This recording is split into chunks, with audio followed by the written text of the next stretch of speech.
কক্সবাজার বাংলাদেশের ১ নম্বর পর্যটন কেন্দ্র কক্সবাজার। বাংলাদেশের মধ্যে সব থেকে সুন্দর মন ফ্রেশ করা ঘোরার মতন একটি জায়গা হচ্ছে এই কক্সবাজার। এই কক্সবাজার অনেকেই গিয়েছেন, আবার অনেকেরই কিন্তু স্বপ্ন। তো আজকে আমি চলে যাচ্ছি বাংলাদেশের পর্যটক এক্সপ্রেস, একদম নন স্টপ ট্রেন যেটাকে বলা হয়, পর্যটক এক্সপ্রেসে করে সোজা ঢাকা থেকে কক্সবাজার। আর ঢাকা থেকে কিন্তু দুইটা ট্রেনই চলে, একটা হচ্ছে কক্সবাজার এক্সপ্রেস আর একটা হচ্ছে পর্যটক এক্সপ্রেস। আর এই পুরো ভিডিও জুড়ে থাকছি আমি রাফসান আহমেদ রানা। আজকে আমার এই ঢাকা থেকে কক্সবাজার দীর্ঘতম ট্রেন জার্নি ভিডিওতে আপনারা দেখতে পাবেন ফেনী, কুমিল্লা, নোয়াখালী, ব্রাহ্মণবাড়িয়া, গ্রাম বাংলার অসাধারণ দৃশ্য। এই ভিডিওতে আরও যা দেখবেন, চট্টগ্রাম স্টেশনের পরেই যে কক্সবাজার যেতে যে পাহাড় কেটে যে রেল লাইন করা হয়েছে, হাতির জন্য যে বাউন্ডারি দেওয়া রয়েছে, সবকিছুই দেখতে পাবেন আজকের এই ভিডিওতে। আর আজকে আমার সঙ্গে আছে আমারই ভাই রফিকুল ইসলাম। তো আজকে আমরা দুইজনই চলে এসেছি কক্সবাজার। আরেকটা কথা এখানে আমি আপনাদেরকে জানিয়ে রাখি, আপনারা অনেকেই জানেন হয়তো বা অনেকেই জানেন না, শুধু বাংলাদেশ না, পুরো এশিয়ার মধ্যে কিন্তু সব থেকে সুন্দর, সব থেকে ইউনিক কিন্তু এই কক্সবাজার রেলওয়ে স্টেশন, যেটা ঝিনুক আকৃতিতে তৈরি করা হয়েছে। এই ভিডিওতে আপনারা আরো যা দেখবেন, কক্সবাজারে গিয়ে আমরা কোন হোটেলে থাকলাম। তো আজকের ভিডিওটি অনেক সুন্দর হতে যাচ্ছে, তো ভিডিওটি না টেনে একদম ফুল দেখুন। তো চলুন ভিডিওটি শুরু করা যাক। ভোর 4টার সময় মালিবাগ হোটেল থেকে বের হওয়ার প্রস্তুতি নিচ্ছি। প্রয়োজনীয় সবকিছু আগে থেকে গুছিয়ে রাখছিলাম। এরপরে নিচে এসে একটা রিক্সা নিয়ে সোজা চলে যাচ্ছি আমরা কমলাপুর রেলওয়ে স্টেশনের দিকে। আর এখন ঘড়িতে বাজে প্রায় ভোর 4:20। ট্রেন ছাড়বে সকাল 6:15-তে। অবশ্য আমরা একটু আগেই চলে এসেছি। আগে আসার কারণ মূলত স্টেশনটা ঘুরবো, আর স্টেশনে সময় কাটাতে কিন্তু অবশ্যই ভালোই লাগে। তবে এখানে এসে একটা জিনিস দেখলাম, তো জীবন যে কতটা কষ্ট বা কঠিন, যদি এখানে আসেন তাহলে আপনারা একটু বুঝতে পারবেন। তো দোয়া করি আল্লাহ যেন সবাইকেই ভালো রাখেন। তো যাই হোক, তো এখানে আর বেশি দেরি করবো না, আমি সোজা চলে যাবো প্ল্যাটফর্মের ভেতরে। এসে আমাকে প্রথমে খুঁজতে হবে আমার পর্যটক এক্সপ্রেস ট্রেন আসলে কোন প্ল্যাটফর্মে আসবে। শুনেছিলাম 7 নম্বরে, তো 7 নম্বরে এসে দেখি তেমন কোনো ট্রেন নেই। ট্রেন আসতে এখন অনেক দেরি আছে, আর আমরা তো অনেক আগেই চলে এসেছি। তো হালকা করে কিছু নাস্তাও করে নিলাম, সাথে ছিল পাউরুটি আর কলা। সেগুলো খেতে খেতে স্ক্রিনে দিয়ে দিয়েছে আমার পর্যটক এক্সপ্রেস 3 নম্বর প্ল্যাটফর্মে আসবে। তাই আমরা আবার দেরি না করে সাথে সাথে চলে আসলাম 3 নম্বর প্ল্যাটফর্মে। আর এখন ঘড়িতে সময় প্রায় সকাল 5:22। একটু অপেক্ষা করতেই কিন্তু চলে এসেছে, ওই যে দেখতেই পাচ্ছেন। হ্যাঁ, এটাই কিন্তু হচ্ছে আজকে সেই পর্যটক এক্সপ্রেস। তো এই ট্রেনে করে আজকে আমরা সোজা চলে যাব কক্সবাজার। আর এই লোকোমোটিভটা হচ্ছে 3006 সিরিজের কোরিয়ান লোকোমোটিভ। আর এই কক্সবাজারে কিন্তু মাত্র দুটো ট্রেনই চলে, একটা হচ্ছে কক্সবাজার এক্সপ্রেস আর একটা হচ্ছে এই পর্যটক এক্সপ্রেস। পর্যটক এক্সপ্রেস হচ্ছে সকাল 6:15, আর একটা হচ্ছে রাত 11টার সময়। আর এই দুটো ট্রেনের টিকিট কিন্তু প্ল্যাটফর্মে খুবই কম পাওয়া যায়, তো অনলাইন থেকে কাটার চেষ্টা করবেন, বিশেষ করে 1 সপ্তাহ আগে। এখন আমি যদি এই কোরিয়ান কোস্টার ভিতরে আমি আপনাদেরকে ঘুরিয়ে দেখাই, তাহলে আপনারা নিশ্চয়ই দেখতে পাবেন দুই পাশে 2টা করে কিন্তু সিট দেওয়া আছে, যেটাকে এস চেয়ার বলে। আমারও কিন্তু আসলে এই নন এসি দিয়ে আজকে টিকিট কাটা রয়েছে, যার টিকিট কিন্তু ভ্যাট দিয়ে পড়েছে প্রায় 780 টাকা করে। আর এসি সিট পেয়ে যাচ্ছেন চেয়ার 1590 টাকা, এসি কেবিন যেটা মানে বেড, সেটা পেয়ে যাচ্ছেন 2430 টাকায়। এবার এখানে আমি ট্রেনের বাথরুমটা যদি আপনাদেরকে একটু দেখাই, তাহলে আপনারা দেখতে পাবেন নিশ্চয়ই। এখানে দেখতে পাচ্ছেন যে এখানে বায়ো টয়লেট কিন্তু ব্যবহার করা হয়েছে কোরিয়ান এই কোর্সটিতে। তো আপনারা এখানে নিশ্চয়ই দেখতে পাচ্ছেন যে এখানে একটা বেসিংও দেওয়া রয়েছে, বেসিংয়ের সামনে আয়না রয়েছে, আর এখানে একটা হাই কমোডও কিন্তু দেওয়া রয়েছে। আর এখানে জাস্ট প্রেস করলেই কিন্তু ফ্লাশ হয়ে যাবে। আসলে কিন্তু সিস্টেমগুলো অনেক সুন্দর এবং সহজ। তো যাই হোক, পুরো ট্রেনটা ঘুরে ফিরে এসে আবার সিটে এসে বসলাম, কারণ কিছুক্ষণের মধ্যে ট্রেনটা ছাড়ার প্রস্তুতি নিচ্ছে, আর কিছুক্ষণের মধ্যে আমাদের যাত্রা শুরু হয়ে যাবে কক্সবাজারের উদ্দেশ্যে। তো ফাইনালি কিন্তু আমাদের ট্রেনটা ছেড়ে দিয়েছে। ট্রেন ছাড়ার সময় ছিল সকাল 6:15, একদম ঠিক টাইমেই কিন্তু কমলাপুর রেলওয়ে স্টেশন থেকে ছেড়ে যাচ্ছে, আপনারা দেখতেই পাচ্ছেন। এখানে আমি আরেকটা কথা আপনাদেরকে বলে রাখি, কক্সবাজার আমি গিয়েছি 5-6 বার গিয়েছি, কিন্তু আজকে কিন্তু ফার্স্ট টাইম কিন্তু ঢাকা থেকে ট্রেনে করে আমি কক্সবাজারে যাচ্ছি পর্যটক এক্সপ্রেস ট্রেনে করে। আর ট্রাভেল করতে তো আমার সব জায়গাতেই ভালো লাগে, ট্রেনে হোক কিংবা বাসে হোক কিংবা জাহাজে হোক, সব জায়গাতেই কিন্তু আমার খুব ভালোই লাগে। এইখানে আমি একটা কথা আপনাদেরকে বলে রাখছি, যদি আপনারা কখনো ট্রেনে ভ্রমণ করেন, তো অবশ্যই কিন্তু আপনারা জানলার বাইরে হাত বের করে মোবাইল দিয়ে ভিডিও করতে যাবেন না। যদিও করেন তো অবশ্যই কিন্তু সাবধানতা নিয়েই করবেন। তো এরই মাঝে কিন্তু কথা বলতে বলতে চলে এসেছি বিমানবন্দর রেলওয়ে স্টেশন। তো এখানে কিন্তু এই ট্রেনটা ঠিক 5 মিনিট দাঁড়াবে। আর এখন ঘড়িতে সময় ঠিক 6:56। আর এর পরের স্টেশন কিন্তু একদম পড়বে সেই চট্টগ্রাম। আগে কোথাও কিন্তু থামবে না। 5 মিনিট সময় থেমে থাকার পরেই কিন্তু বিমানবন্দর রেলওয়ে স্টেশন থেকে কিন্তু ট্রেন কিন্তু ছেড়ে দিয়েছে। আমরা এখন বের হয়ে যাচ্ছি স্টেশন থেকে। বের হওয়ার কিছুক্ষণ পরেই কিন্তু আপনার চোখে পড়বে ঠিক এরকম খুব সুন্দর কিন্তু গ্রামের দৃশ্যগুলো। আর এমন গ্রাম্য পরিবেশ যে কারো কিন্তু ভালো লাগতে বাধ্য, আশা করি সবারই ভালো লাগে। তো ট্রেন ছুটে চলেছে কক্সবাজারের দিকে। তো আজকের আবহাওয়াটাও কিন্তু অসম্ভব সুন্দর লাগছে। আর আজকে আমি এই ট্রেনে ভ্রমণ করে আমার মনে হচ্ছে আমি কোনো ট্রেনে যাচ্ছি না, মনে হচ্ছে আমি বিমানে যাচ্ছি। কক্সবাজার এক্সপ্রেস আর পর্যটক এক্সপ্রেস দুইটা ট্রেনেরই কিন্তু সিটগুলো কিন্তু দারুণ। শুধু সিটগুলোই নয়, পুরো ট্রেন জুড়েই কিন্তু ছিল আধুনিকতার এক নতুন মাত্রা ছোঁয়া। হওয়া, যা আগে কিন্তু বাংলাদেশ রেলওয়ে কোনো ট্রেনে কিন্তু দেখা যায় না, শুধুমাত্র এই 2 ট্রেনেই কিন্তু রয়েছে। কিন্তু এইখানে একটা জিনিস আপনারা দেখেন, মানে বাইরে থেকে যখন ইট নিক্ষেপ করা হয় এই ট্রেনে, তখন কিন্তু একটা ইট এসে মানে 2 গ্লাসের দেখুন কি একটা অবস্থা হয়েছে। আসলে এই কাজগুলো যারা করেন অবশ্যই কিন্তু এই কাজগুলো করবেন না, এতে করে অনেক যাত্রী কিন্তু আহত হতে পারে। এরপরে এই সিটে এসে বসতে আমার চোখে পড়লো অসম্ভব সুন্দর সেই গ্রাম বাংলা সেই দৃশ্য, জাস্ট আমি মুগ্ধ হয়ে গেলাম। এত সুন্দর একটা পরিবেশের সঙ্গে মিশে রয়েছি, তো একটা কফি খাওয়া প্রয়োজন, তো একটা কফি হলে কিন্তু সেই জমে যাবে। তাই আর বেশি দেরি না করে সুন্দর পরিবেশের সঙ্গে আরেকটু মিশে যেতে 1 কাপ কফিও নিয়ে নিলাম। আমার এই সুন্দর এই মুহূর্তটা আসলেই কিন্তু অসম্ভব সুন্দর করে দিয়েছে এই 1 কাপ কফির সঙ্গে সুন্দর পরিবেশ। তো এরই মধ্যে কিন্তু আমি চলে এসেছি, এটা হচ্ছে গিয়ে ভৈরব রেল সেতু, আপনারা চিনবেন অনেকেই। আর এটা হচ্ছে গিয়ে ভৈরবের সেই হার্ডিং ব্রিজ ট্রেনের জন্য যেটা তৈরি করা হয়েছিল, লম্বা দীর্ঘ ট্রেন জার্নি। তাই তো এক জায়গায় বসে না থেকে আমি কিন্তু বিভিন্ন জায়গায় ঘুরে আপনাদেরকে দেখাচ্ছি। আর এখন আপনারা যে স্টেশনটা দেখতে পাচ্ছেন, এটা হচ্ছে গিয়ে ব্রাহ্মণবাড়িয়া স্টেশন। এখানে কিন্তু কোনো থামাথামি নেই, একদম থামবে সেই চট্টগ্রাম গিয়েই। দীর্ঘতম ট্রেন জার্নিতে নতুন নতুন পরিবেশ আর নতুন নতুন মুখ ভালো লাগার মাত্রাটা কিন্তু অনেক বেশি বাড়িয়ে দেয়। দুর্বার গতিতে ছুটে চলাও কক্সবাজারমুখী পর্যটক এক্সপ্রেস ট্রেনটি ছুটেই চলছে তার গন্তব্য কক্সবাজার রেলওয়ে স্টেশনের দিকে, সাথে নিয়ে হাজারো সুন্দর সুন্দর পরিবেশের স্মৃতি। নতুন এক ট্রেন, নতুন এক লাইন, নতুন এক যাত্রা, ব্যাপারটাই কিন্তু অন্যরকম। আর এখন বর্তমানে পর্যটক এক্সপ্রেস ট্রেনটি আখাউড়া জংশনের উপর দিয়ে পার হয়ে চলে যাচ্ছে। মেঘ বৃষ্টি রোদ সবকিছু পার করেই কিন্তু চলে যাচ্ছে আমাদের ট্রেনটি। আর এই ঢাকা থেকে কক্সবাজারের ট্রেন চালু হওয়া কিন্তু প্রায় বছর পার হয়ে গেছে, কিন্তু আসবো করে আশাই হয় না। তাই এবার কিন্তু ফাইনালি চলেই এসেছি। এত সুন্দর ওয়েদার, হালকা আকাশে মেঘ, বিষয়টা কিন্তু অনেক বেশি ভালো লাগছে। বাইরের সিনগুলো অসম্ভব সুন্দর, আর এই ট্রেনে বসে কিন্তু নিজেকে অনেকটা কমফোর্টেবল মনে হচ্ছে। পুরোটা পথ জুড়ে যাচ্ছে আর একটু একটু করে ঘুমোচ্ছি, কারণ গত রাতে কিন্তু একটুও ঘুম হয় নাই। কোথাও ট্যুর দিতে গেলে সেই রাত্রে তো আমার কোনোদিনই ঘুম হয় না। আর একদমই তো ভোরবেলাতে বের হয়ে চলে এসেছি, আপনারা তো দেখলেনই।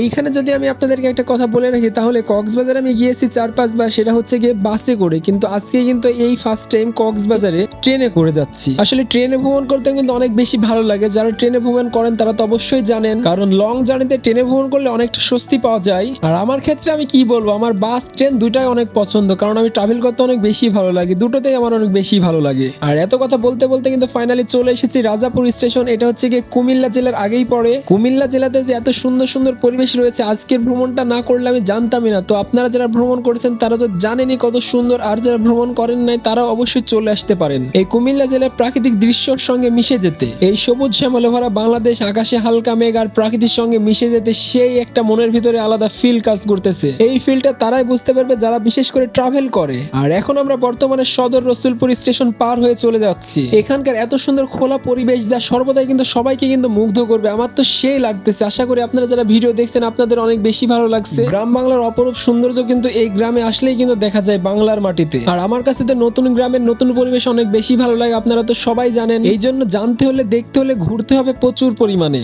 এখন আমরা বর্তমানে কুমিল্লা রেলওয়ে স্টেশন পার হয়ে চলে যাচ্ছি, আর এটাই হচ্ছে কুমিল্লা শহরের মূল স্টেশন, আপনারা নিশ্চয়ই দেখতেই পাচ্ছেন। কুমিল্লা স্টেশন পার হওয়ার পরে আমরা ঠিক চলে আসলাম লাকসাম জংশন। এখানে ট্রেনটা বেশিক্ষণ দাঁড়াবে না, সামনে শুনলাম লাইন একটু জ্যাম রয়েছে এই জন্য। আর আমার সামনে যে ট্রেনটি দেখতে পাচ্ছেন এটা হচ্ছে সোনার বাংলা এক্সপ্রেস, এটা হচ্ছে চট্টগ্রাম থেকে ঢাকা যাচ্ছে। আমাদের পর্যটক এক্সপ্রেস ট্রেন এখানে থামার কোনো কথাও নেই, সামনে একটা ট্রেন ক্রস হচ্ছে এই জন্য ট্রেনটা এখানে থামানো হয়েছিল 5 মিনিটের জন্য। আর এই স্টেশনের পরেই ঠিক আমরা পেয়ে যাব ফেনী স্টেশন, যেটা ফেনী জেলা নামে পরিচিত, আপনারা অনেকেই চেনেন। ফাইনালি লাকসাম জংশন থেকে 5 মিনিট ট্রেনটি থেমে থাকার পরে কিন্তু আবার যাত্রা আমাদের শুরু হয়ে গেছে। এরপরে স্টেশনে আমরা পেয়ে যাচ্ছি ফেনী স্টেশন, তারপরে কিন্তু আমরা পেয়ে যাচ্ছি চট্টগ্রাম রেলওয়ে স্টেশন। আর এখানকার পরিবেশটাও কিন্তু অসম্ভব সুন্দর, স্ক্রিনে তো আপনারা দেখতেই পাচ্ছেন। এত সুন্দর পরিবেশের সঙ্গে হালকা করে একটু চিপসও খেয়ে নিলাম। চিপসটা খাওয়া শেষ করতে করতে আমি কিন্তু ফাইনালি চলে এসেছি, এটা হচ্ছে গিয়ে ফেনী স্টেশন। তো এইখানে ট্রেনটি ঠিক 10 মিনিট দাঁড়াবে, সময় মতো ঠিক 10 মিনিট যাত্রা বিরতি শেষ করে কিন্তু ট্রেনটি আবার আমাদের ছুটে চলছে কক্সবাজারের দিকে। মেঘলা আকাশে সঙ্গে গুড়ি গুড়ি বৃষ্টি নিয়ে, কোথাও বৃষ্টি হচ্ছে কোথাও বৃষ্টি হচ্ছে না।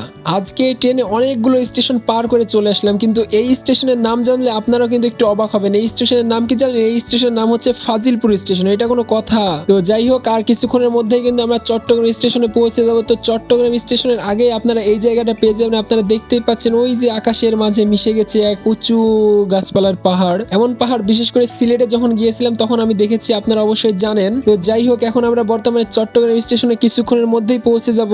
আর এই চট্টগ্রাম স্টেশনে এই ট্রেনটা ঠিক 10 মিনিট এখানে বিরতি দেবে, কারণ এখানে ট্রেনটির ইঞ্জিন সামনে থেকে পেছনে নিয়ে আসা হবে। ফাইনালি প্রায় 7 ঘন্টা জার্নি করে আমরা কিন্তু এখন চলে এসেছি, এটা হচ্ছে চট্টগ্রাম। আর আমার ঘড়িতে এখন সময় দুপুর 12:49। চট্টগ্রামে ঠিক 10 মিনিট যাত্রা বিরতির সময় আমি ঘুরে দেখছিলাম চট্টগ্রাম রেলওয়ে স্টেশনটি। এবার এই ট্রেনের গন্তব্য শেষ হবে একদম একদম কক্সবাজারে গিয়ে এর আগে আর কোথাও থামবে না। 10 মিনিট সময় মতো স্টেশনটা সুন্দরভাবে ঘুরে দেখলাম, ভালোই লাগলো। এবার ঠিক ইঞ্জিন ঘুরে গেল কক্সবাজার মুখী। চট্টগ্রাম রেলওয়ে স্টেশন থেকে বের হওয়ার পরে আপনারা পেয়ে যাবেন সুন্দর একটি ব্রিজ, আর এই ব্রিজটার নাম যতদূর সম্ভব কালুঘাট ব্রিজ। ব্রিজটির সুন্দর ব্যাপার হচ্ছে ব্রিজটির উপর দিয়ে ট্রেনও যেতে পারে, আবার সাইড দিয়ে মানুষও যাতায়াত করতে পারে। এরপরে আমার চোখে পড়লো অনেক সুন্দর মানের একটি রেলওয়ে স্টেশন, আপনারা দেখতেই পাচ্ছেন। আর এখন থেকে আপনারা যেসব স্টেশনগুলো দেখতে পাবেন, বিশেষ করে এই স্টেশনগুলো কিন্তু সম্পূর্ণ নতুনভাবে তৈরি করা হয়েছে। এখানে যদি আপনি একটু খেয়াল করেন তাহলে নিশ্চয়ই দেখবেন পাহাড়, জঙ্গল আর সবুজের বুক চিরেই কিন্তু এগিয়ে চলছে আমাদের ট্রেন। এই পথে রয়েছে বিখ্যাত সেই টানেলের মতো সুন্দর জায়গা, যেখানে বন্য হাতি চলাচলের জন্য আন্ডারপাস তৈরি করা হয়েছে, কিন্তু হাতির ভুল করার সুযোগ থাকায় এইখানে ট্রেন চলে খুবই ধীর গতিতে। আর এই জায়গাটা কিন্তু অনেক সুন্দর একটি জায়গা, তো এখানে যদি আপনার কপাল ভালো থেকে থাকে তাহলে কিন্তু আপনি দেখাও পেয়ে যেতে পারেন এখানকার সেই বন্য হাতিদের। এই মাটিগুলোর দিকে যদি আপনি একটু খেয়াল করেন তাহলে নিশ্চয়ই দেখতে পাবেন মাটিগুলো কিন্তু লাল। তো এখানে অনেক উঁচু উঁচু পাহাড় ছিল, অনেক পুরনো। এভাবে পাহাড় কেটে কিন্তু তৈরি করা হয়েছে সম্পূর্ণ নতুন এই রেল লাইন। মাঠ ঘাট অরণ্যের এক সমাহার, প্রকৃতির মনোমুগ্ধকর পরিবেশ যাত্রাকে করে অনেকটা স্বপ্নময়। তবে আপনার সিটটি হতে হবে ঢাকা থেকে কক্সবাজার যেতে লেফট সাইডে, তাহলে জানালা থেকে হালকা মাথাটা বের করে পরিবেশের সুন্দর একটা প্রকৃতি আপনি অনুভব করতে পারবেন। তবে আজকের আমার এই ট্রেন জার্নিটা অনেকটাই স্বস্তি ছিল, কারণ সামনে আর কয়েকদিন পরে ঈদ, তো ঈদের আগেই চলে যাচ্ছি কক্সবাজার। তো এই জন্য কিন্তু কক্সবাজারের ট্রেনটি কিন্তু অনেকটাই ফাঁকা। এই সময়ে পাড়া বা মহল্লা শহর সব জায়গাতেই কিন্তু এক আনন্দ কাজ করে। আর এখন আমি বর্তমানে যে স্টেশনে রয়েছি এটা হচ্ছে গিয়ে চকরে স্টেশন। এটাই কিন্তু লাস্ট স্টেশন, এটার পরে কিন্তু পেয়ে যাব একদম সেই কক্সবাজার স্টেশন। সকাল 6:15-তে আমাদের ট্রেনের যাত্রা শুরু করেছে, এখন প্রায় 3টা বাজতে কিছুক্ষণ বাকি রয়েছে, কারণ 3টার সময় আমাদের পৌঁছানোর কথা। ফাইনালি কিন্তু সময় মতনই কিন্তু চলে এসেছি। তো এটাই হচ্ছে গিয়ে আমাদের সেই কক্সবাজার, ওয়েলকাম কক্সবাজার। আর এই যে দেখুন, এটাই হচ্ছে কক্সবাজারের সেই আইকনিক রেলওয়ে স্টেশন, আমরা কিন্তু চলেই এসেছি। সর্ব আধুনিক রেলওয়ে স্টেশন এইটা। আলহামদুলিল্লাহ খুব সুন্দরভাবে কিন্তু এই সুন্দর রেলওয়ে স্টেশনে এসে পৌঁছে গেলাম। সব থেকে আইকনিক সুন্দর রেলওয়ে স্টেশনটা আপনারা নিশ্চয়ই দেখতেই পাচ্ছেন। আর আজকে আমি এই স্টেশনে প্রথমবার। এই স্টেশনে অনেক উন্নত মানের প্রযুক্তি ব্যবহার করা হয়েছে, যেমন এখানে এসকেলেটর কিন্তু আপনারা দেখতে পাচ্ছেন, যেগুলো এখনো চালু হয়নি। এখন আমি স্টেশন থেকে বের হয়ে স্টেশনের সামনে গিয়ে কেমন লাগে সেটা আমি আপনাদেরকে দেখাবো। তো এখন আমি এক্সিট হয়ে যাব। ট্রেনে কক্সবাজার আসবো করে আশাই হয় না, কিন্তু এর মাঝে কিন্তু বাসে কিন্তু আমার একবার আসা হয়ে গেছে, কিন্তু কক্সবাজারে ট্রেনে আসা হয় নাই। তো আজকে কিন্তু ফার্স্ট টাইম। তবে আজকে ট্রেন জার্নিটা অনেক সুন্দর ছিল, অনেক আরামদায়ক ছিল। সত্যিই মনে হচ্ছে পুরো ডনেস্টি টাইপের একটা কোনো এয়ারপোর্টে রয়েছি বিদেশে। এত সুন্দর নিখুঁত ভাবে তৈরি করা হয়েছে এই স্টেশনটি। আমার আশেপাশে যতগুলো যাত্রী দেখছেন আমরা কিন্তু সবাই এক ট্রেনেই এসেছি, কিন্তু ট্রেনের ভিতর অতটা বোঝা যাচ্ছিল না। এখন সবাই বের হয়ে যাচ্ছে, অনেক মানুষ। নান্দনিক এই কক্সবাজার রেলওয়ে স্টেশনটা মনে হচ্ছে 12 থেকে 13 তলার সমান উঁচু। আর এই স্টেশনের উপরে কিন্তু অনেক ভালো মানের হোটেলও রয়েছে, যেগুলো অবশ্যই এখনো চালু হয়নি। সুন্দরভাবে স্টেশনটা ঘুরে ফিরে দেখার পরে আমরা চলে আসলাম একদম বাহিরে। একটু দূর থেকে যদি আমি আপনাদেরকে দেখাই তাহলে আপনারা নিশ্চয়ই দেখতে পাবেন এটা কিন্তু পুরো একটা ঝিনুক আকৃতিতে তৈরি করা হয়েছে। আর এইখানে আরেকটা ইউনিক করার জন্য এখানে কিন্তু এটা ঝিনুকও তৈরি করা রয়েছে, মনে হচ্ছে একটা পানিতে ঝিনুক ভাসছে। আমাদের দেশে যে এত সুন্দর একটা জিনিস তৈরি হয়েছে, এত সুন্দর নান্দনিক, তা কিন্তু এতদিন শুধু মোবাইলেই দেখতাম। তো আজকে কিন্তু ফার্স্ট টাইম নিজের চোখে দেখলাম। পুরো এই জায়গাটা দেখে মনে হচ্ছে পুরো কক্সবাজারকে এই জায়গাটা রিপ্রেজেন্ট করছে। সেখান থেকে বের হয়ে একটা অটো নিয়ে সোজা চলে আসলাম ডলফিন মোড়ের দিকে। তো ডলফিন মোড়ে থেকে আমরা চলে যাব সুগন্ধা বিচের দিকে। ওইদিকে একটা হোটেল আছে, তো ওই হোটেলে আজকে আমরা মূলত যাব। এই হোটেলটা শামীম গেস্ট হাউস, আপনারা নিশ্চয়ই দেখতেই পাচ্ছেন। আর আজকের এই হোটেলটা নিয়েছি বিচ থেকে একবারেই কাছে। হোটেলের নাম হচ্ছে শামীম গেস্ট হাউস। যদি আপনারা এই হোটেলে যান, যদি আমার ভিডিওর কথা বলেন, তাহলে কিন্তু আপনারা অবশ্যই কিন্তু ডিসকাউন্ট পেয়ে যাবেন। চাইলে স্ক্রিনে দেওয়া নাম্বারে হোটেল ম্যানেজারের সঙ্গে আপনারা কন্ট্যাক্ট করে নিতে পারেন। খুবই অল্প খরচে থাকতে পারবেন এমন একটি সুন্দর একটি হোটেলে। কক্সবাজারে আসলে যেই হোটেলে উঠবেন একটু বুঝে শুনে উঠবেন। এরপরে সেখানকার খাতাপাতির সব কাজ কমপ্লিট করে চলে আসলাম রুমে। তো আজকে অনেক টায়ার্ড, এখন ফ্রেশ হয়ে একটু রেস্ট নিয়ে একটু পরে যাব নিচে লাঞ্চ করতে, কারণ দুপুরে কোনো কিছু খাওয়া হয় না, প্রায় বিকেল হয়ে গেছে। সো ভিউয়ার্স, তো আজকের আমার এই ঢাকা থেকে কক্সবাজার ট্রেন জার্নি ভিডিওটি ছিল এই পর্যন্তই। পরবর্তী ভিডিওতে দেখা হবে আমি কক্সবাজার এসে কোথায় গেলাম, কি করলাম, সবকিছুই দেখতে পাবেন। সেগুলো দেখতে হলে আমার চ্যানেলটি সাবস্ক্রাইব না করে থাকলে অবশ্যই সাবস্ক্রাইব করবেন। আর আজকে আমার এই ভিডিওটি কেমন লাগলো তা অবশ্যই কমেন্ট বক্সে জানিয়ে যাবেন। দেখা হচ্ছে কক্সবাজারের নেক্সট ভিডিও নিয়ে। সে পর্যন্ত সবাই ভালো থাকুন, সুস্থ থাকুন। আল্লাহ হাফেজ, টাটা, বাই বাই, আসসালামু আলাইকুম।